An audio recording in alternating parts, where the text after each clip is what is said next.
Assalamualaikum warahmatullahi wabarakatuh.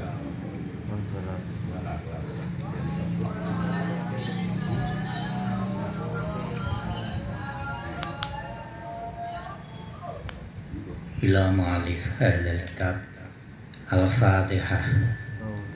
A'udzu billahi minasy syaithanir rajim. Bismillahirrahmanirrahim. Alhamdulillahi rabbil alamin arrahmanir rahim maliki yaumiddin. Iyyaka na'budu wa iyyaka nasta'in ihdinas siratal mustaqim siratal ladzina an'amta 'alaihim ghairil maghdubi 'alaihim waladdallin. Amin. Bismillahirrahmanirrahim. Qul ja'al haqq wa zahaqal batil innal batila kana zahuqa. Bismillahirrahmanirrahim. Wa idza qulta a'udzu billahi minasy syaithanir rajim. Kemarin sudah kita terangkan hikmah-hikmah, rahasia-rahasia di balik bacaan-bacaan doa istiftah. Mulai inni wajjahtu wajhiya lilladzi sampai wa ana minal muslimin. Nah, sekarang memasuki bacaan Fatihah. Sebelum bacaan Fatihah yaitu disunahkan membaca doa ta'awudz atau isti'adzah. Ketika kita atau kamu mengucapkan kalimat a'udzu billahi minasyaitonir rajim, yang artinya saya berlindung dengan pertolongan Allah dari godaan setan yang terkutuk. Rajim itu artinya itu dijauhkan dari rahmatnya Allah. Nah, ketika membaca a'udzubillahi minasyaitonir rajim fa'lam annahu aduwuka wa mutarassidun li sorfi qalbika anillahi azza wa jalla. Dalam hati, dalam batin kita, ketika kita mengucapkan kalimat a'udzubillahi minasyaitonir rajim, maka kita harus mengerti bahwa setan itu benar-benar musuh kita. Setan musuh kita yang harus dihindari, dan setan itu selalu mengintai kita, menunggu kita, mengawasi kita. Agar supaya apa? Agar supaya hati kita itu melengos. Melengos itu bahasa Indonesia ini berpaling. Berpaling tidak menghadap Allah Subhanahu wa ta'ala. Mengapa perilaku setan itu seperti itu? Senantiasa menggoda manusia, baik di luar sholat maupun di dalam sholat. Senantiasa hati kita itu agar supaya terganggu, tidak benar-benar menghadap kepada Allah. Karena memang setan itu hasad dan laka. Setan itu benar-benar dengki, punya sifat hasud terhadap kita sebagai hamba Allah Subhanahu wa ta'ala. Ketika apa? Karena setan itu tadi ar-rajimi artinya itu yang terkutuk. Terkutuk itu maksudnya dijauhkan dari rahmatnya Allah. Nah, di antara dijauhkan dari rahmatnya Allah, setan itu tidak diberi pertolongan oleh Allah untuk beribadah, untuk taat kepada Allah. Itu sungguh sangat luar biasa terganggunya setan. Istilahnya itu bingung. Oleh karena bingungnya setan, sehingga dia itu pekerjaannya itu adalah menggoda hati manusia dengan berbagai usaha, dengan semaksimal mungkin agar manusia ini jauh dari Allah. Ya karena kedengkian itu, karena apa? Manusia itu diberi rahmat oleh Allah, di antaranya yaitu ala munajatika ma'a Allahi azza wa jalla wa sujudika lahu ma'a annahu la'ana bisababi sajdatin wahidatin taroka. Jadi setan itu sangat iri, sangat hasud karena kita itu diberi rahmat oleh Allah, diberi kenikmatan oleh Allah, yaitu kita bermunajat. Kita itu berbisik-bisik, berkeluh kesah dengan Allah Subhanahu wa taala, dan kita diberi rahmat sujud kepada Allah. Dan kita tahu bahwa Allah itu melaknati, tidak memberi rahmat kepada setan. Setan dilempar dari surga, sebab setan itu hanya diperintahkan satu sujudan saja kepada Nabi Adam, tapi setan itu tidak mengakui. Padahal sujudnya setan kepada Nabi Adam ini bukan untuk menyembah, akan tetapi sebagai bukti bahwa setan itu adalah tunduk kepada perintah Allah. Jadi hanya kali, apalagi kita tuh sekarang diberi kenikmatan sujud setiap hari itu 17 kali. 17 berapa kali ya? 17 kali 2. Iya toh? 17 rakaat kali 2. Berarti itu 34 sujudan. Itu luar biasa. Itu kita tuh di antara kita harus bersyukur, yaitu kita diberi nikmat oleh Allah, yaitu kita dengan sujud kepada Allah. Ini malah lucu. Kita itu tidak bisa bersyukur karena kita itu diberi sujud kepada Allah. Itu malah lucu kalau kita tidak bersyukur. Di antaranya yaitu hanya satu kali saja setan tidak mengikuti perintah Allah, diperintahkan untuk tunduk, untuk sujud di hadapan Nabi Adam, tapi setan itu membangkang. Karena setan apa? Sifat sombongnya itu keluar, mengatakan saya tercipta dari api, sedangkan Nabi Adam itu tercipta dari tanah liat. Itu luar, hanya sujud satu kali saja tidak mau dijauhkan dari nikmat Allah Subhanahu wa taala, langsung dilimpar dari surga. Lah apalagi kita setiap hari minimal itu sujudnya itu 34 kali. Itu nikmatnya luar biasa. Wa annasti'adzatika taka billahi subhanahu minhu bitarkima la yuhibbuhu wa tabdilihi bima yuhibbu Allah azza wa jalla la bi mujarradi qaulika. Dan ketika kita mengucapkan a'udzubillahi minasyaitonirrajim, saya memohon perlindungan dengan rahmat Allah dari setan yang terkutuk.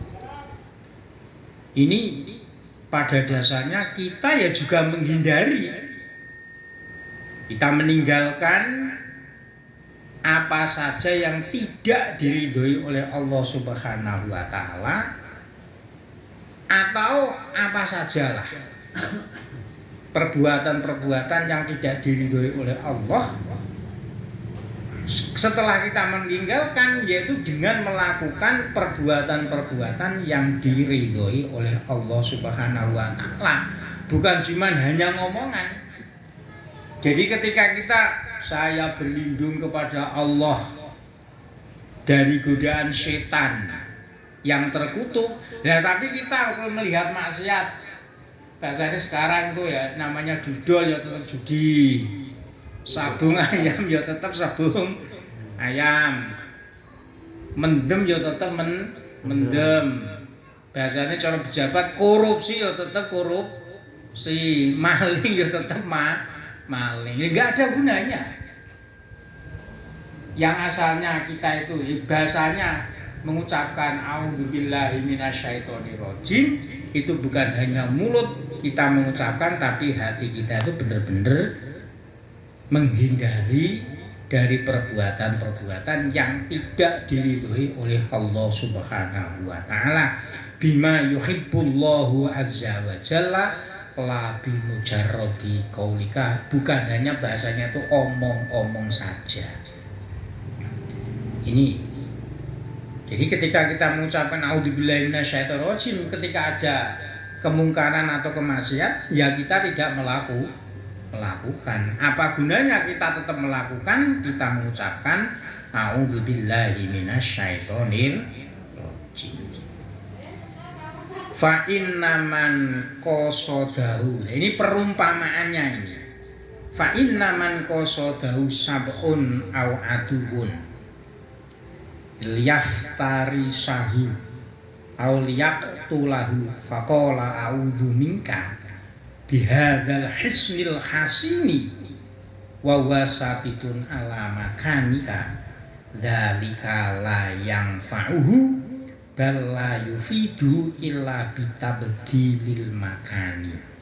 Jadi perumpamannya adalah seperti ada orang berdiri di situ mau digigit ular kobra misalkan, sabun itu kan satu gala, atau mau diterkam buaya di pinggir kali, wis ana boyo, atau mau diterkam harimau, ular kan notol.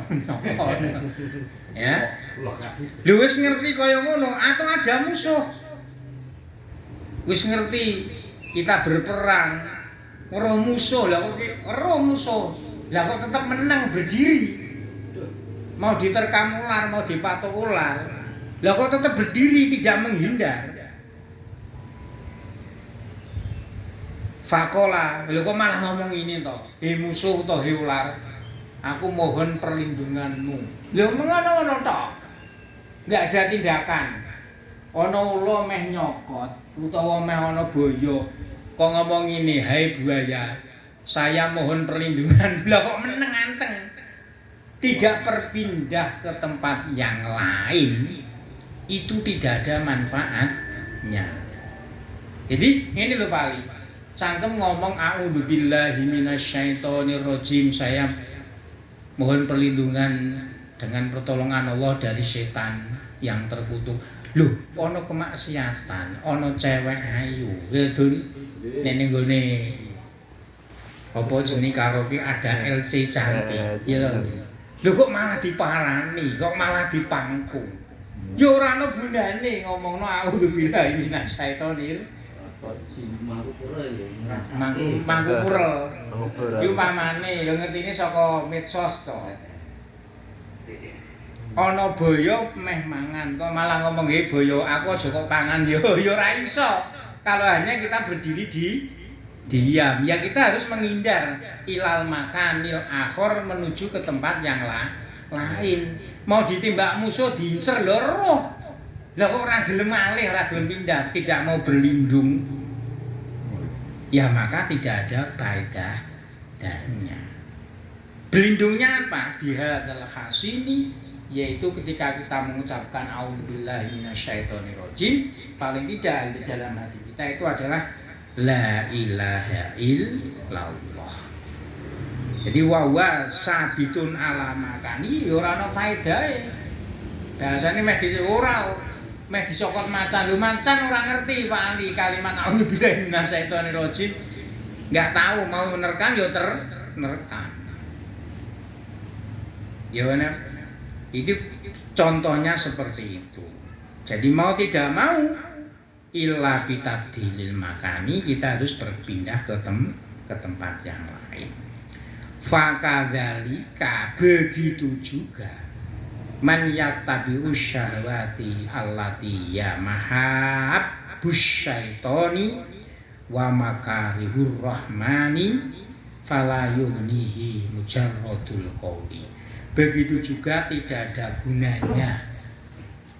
Ya. Orang mengatakan a'udzubillahi minasyaitonirrajim tapi tetap menuruti hawa nafsunya, menuruti kemaksiatannya, mengikuti dosa-dosanya. Padahal kemaksiatan itu adalah sesuatu yang disenangi oleh setan. Dan tentu kemaksiatan itu adalah yang dibenci oleh Allah. Maka tidak cukup hanya mengucapkan kata-kata. Jadi la ilaha illallah tapi maksiatnya tetap. A'udzubillahi minasyaitonirrajim tapi maksiatnya tetap. Ya ora ana gunane. Fala yuhnihi mujarradul qouli. Lah saiki lho ana maling kene meh dipentung. Lah kok saya mohon perlindunganmu ya ora iso jenenge maling. Wong kena musuh ya tetap dipentung. Ya harus menghindar. Jadi bahasanya ibadah pun juga demikian. Ibadah bacaan-bacaan dalam sholat itu kan hanya formalitas. Di luar sholat kalau ada kemaksiatan kita hindari, kalau ada kebaikan kita ikuti.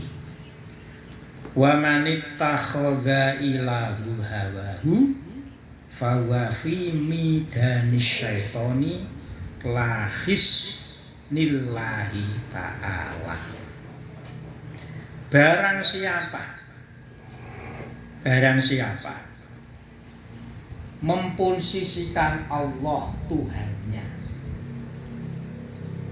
ya, barang siapa memposisikan Allah sebagai hawa nafsunya, lho para to pali Gusti Allah iki diposisikan sebagai hawa nafsu kita, lho akeh. Ini tak contohke gampang ini lho pali. Kita itu saya sebagai contoh gini. Kita itu bahasanya dekat dengan kiai. Apalagi sing kiai khos, kiai sing keramat ya tuh. Kita tuh tujuannya tuh biar apa? Gawe pameran. Wah, aku cedek karo gaya iki. Tujuannya apa? Orang lain agar supaya dia taat kepada dia atau simpati kepada dia. Wah, jebule paling kaya ngono cedek karo Mbah Kiai. Itu berarti memposisikan kiai itu sebagai hawa nafsunya, bukan diikuti perilakunya atau apa itu namanya tindak tandui kiai ini tidak, tapi kiai itu sebagai pamer. Ya seperti itu namanya nafsu. Begitu juga kita sholat, kita baca Quran, kita puasa dan seterusnya. Tentu ya yang sunah. Tapi memposisikan Allah itu sebagai hawa nafsu. Biar orang lain itu tunduk kepada kita. Aku tak kusuk, tak masak kiai. Wong iki ge nganggep dongaku ki mandi. Wong akhir kan rene. Gowo-gowo. Kalau saya itu hanya yang dicari seperti itu, maka saya memposisikan Allah. Aku zikir, dongaku gen mandi mergo wong ben simpati, maka saya memposisikan diri saya kepada Allah itu hanya sebagai hawa nafsu. Jadi sholat ya wis sholat plong karena kita itu hanya hamba Allah. Ora aku tak sholat duha pirang-pirang rakaat iso 1000 rakaat. Duitku ben akeh. Bojoku ben akeh umpamane. Ini memposisikan Allah sebagai hawa nafsu. Dong ya Mas Pur ya. Ya begitu juga, misalkan saya pribadi, aku tak kusuk, tak wiridan. Coraku nek ana wong apa-apa iki gen mandi ngentes plon. Maka wiridanku iki kan mestine wiridan iki lak ya ben eling Gusti Allah. Tapi saya memposisikan ben mandi, ben rezekiku akeh, men duitku akeh. Saya itu namanya memposisikan Allah hanya sebagai hawa nafsu, keinginanku. Nek gak keturutan Gusti Allah iki ora adil, mendino tak sebut. Tapi kenyataannya tetap seperti ini. Yaitu namanya nanti memposisikan Allah sebagai hawa nafsu. Enggak boleh. Iki maksudnya iki salat, ini fikih salat tapi muatannya itu dengan menata hati. Ya beda neng kok nanti bahasanya di belakang. Kalau riya itu kan nenggone Gusti Allah tapi diperlihatkan pamer. Kalau ini tidak. Deloke mata ki salat sregep, deloke mata secara kasar mata ki tidak sregep, tapi mempunyai keinginan tertentu sendiri ini loh. Ya keinginannya apa diantarane? Aku tak maca Fatihah sedina ping 1000, hidupku gen mandi. Suwuku ben mandi, ben sespleng. Terus akhirnya krana wong do krungu idune mandi padha mara rene. Mara rene kan mesti nggawa to iki.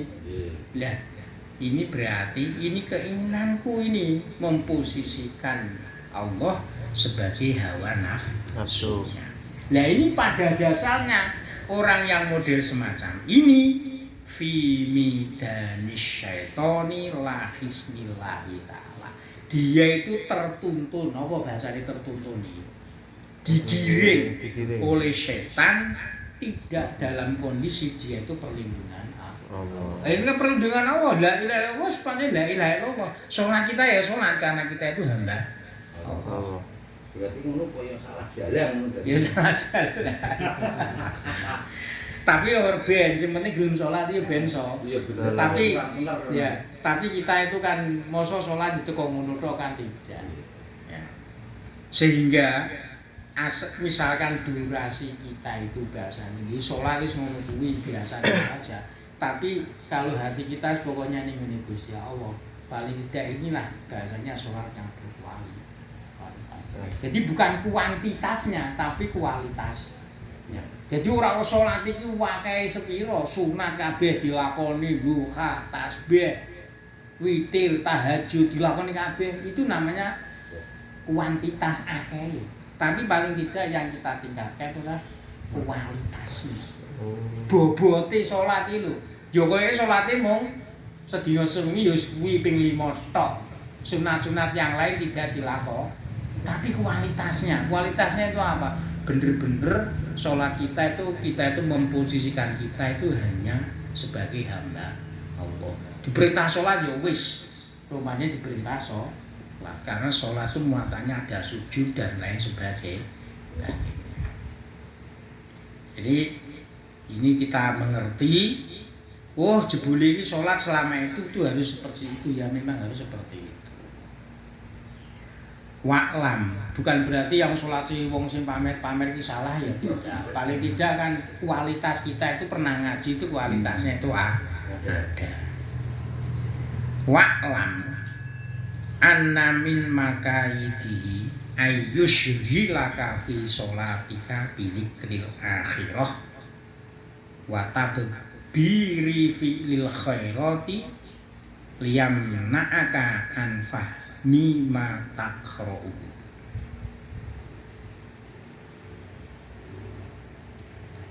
Ketahuilah bahwasanya di antara rekayasa ini nanti ya, tipu daya setan, yaitu ketika kita itu sholat, kuwi mung bahasane iki mung keling akhirat tok. Iki diantarane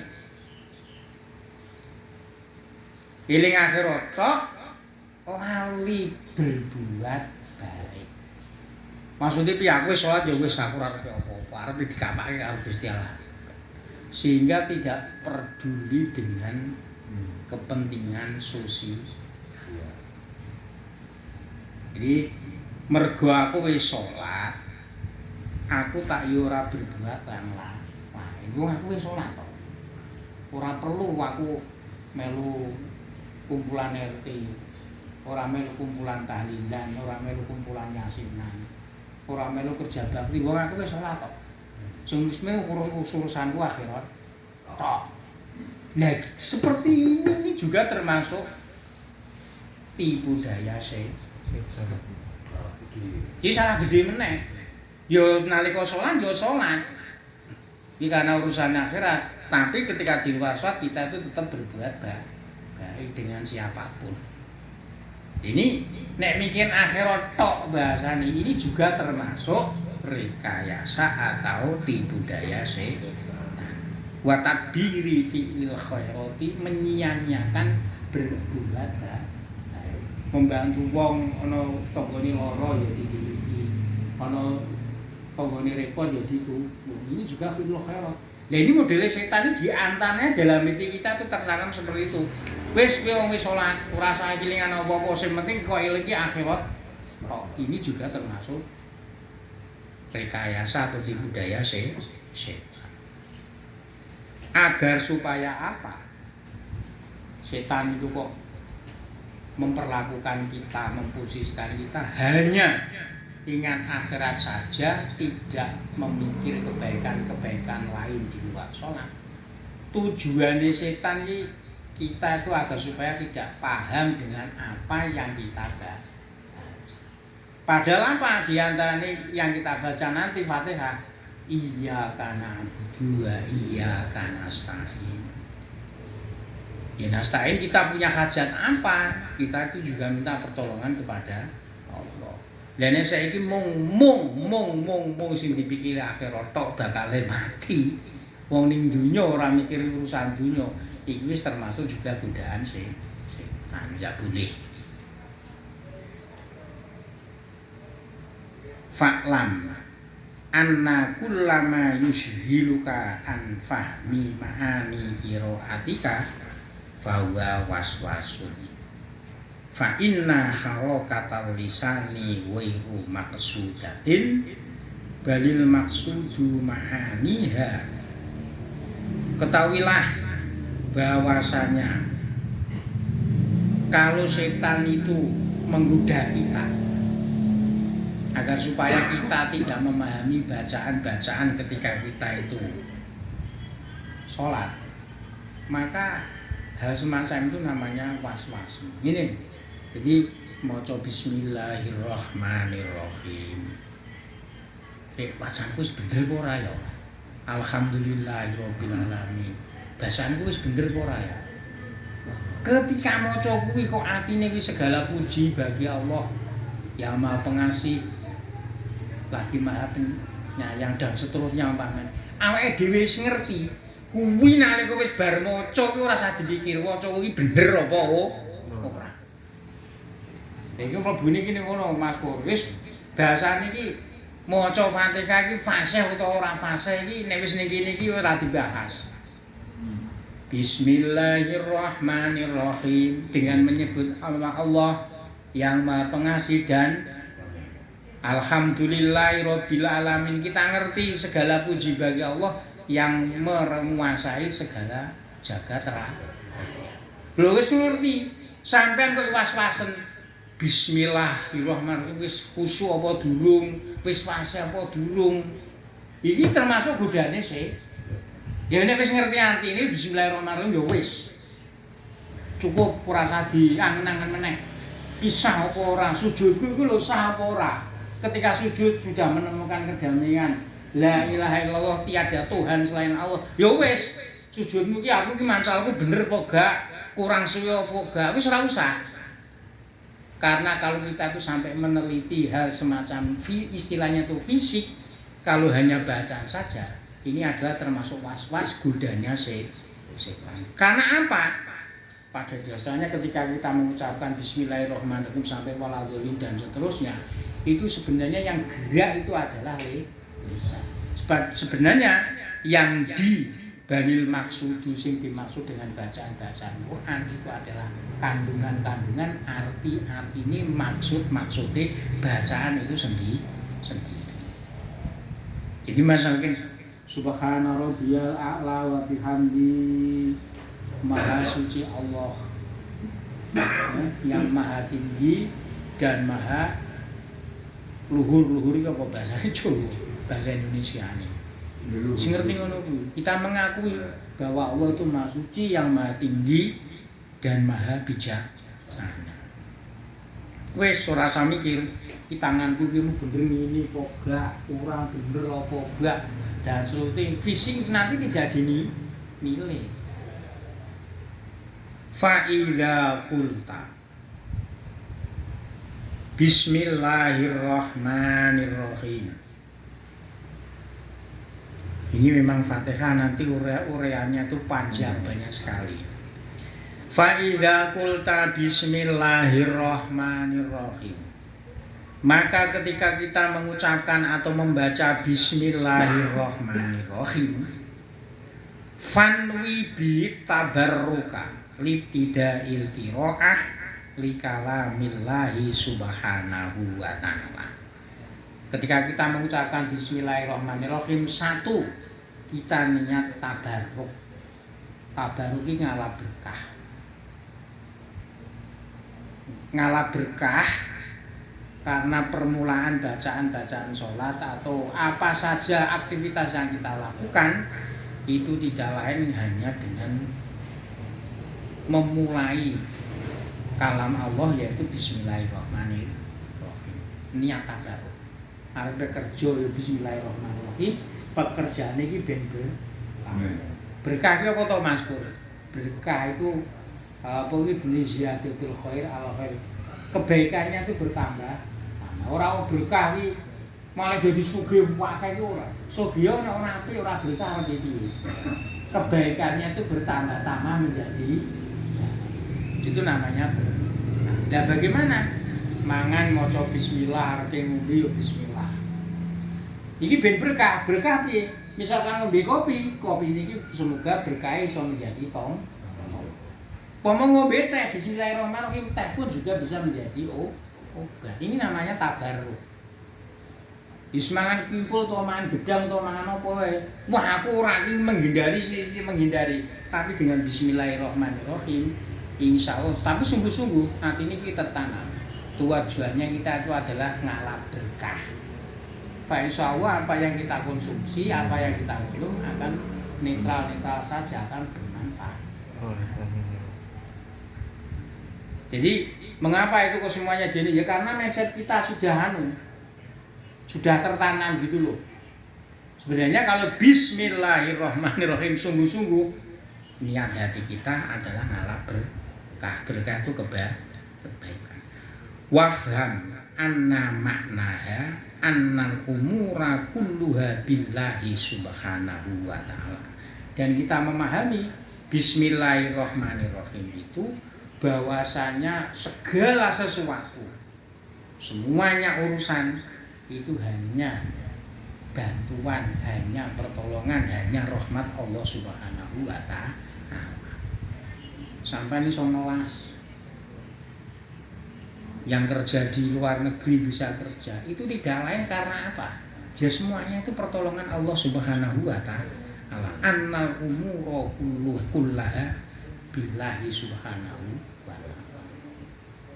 Itu harus diukur semacam itu, sehingga segala aktivitas yang kita lakukan, entah itu ibadah, entah itu kerja, atau entah apa sajalah, semuanya itu akan bermakna, akan bermanfaat, akan berkah karena kita mengakui semuanya itu pertolongan Allah Subhanahu wa ta'ala.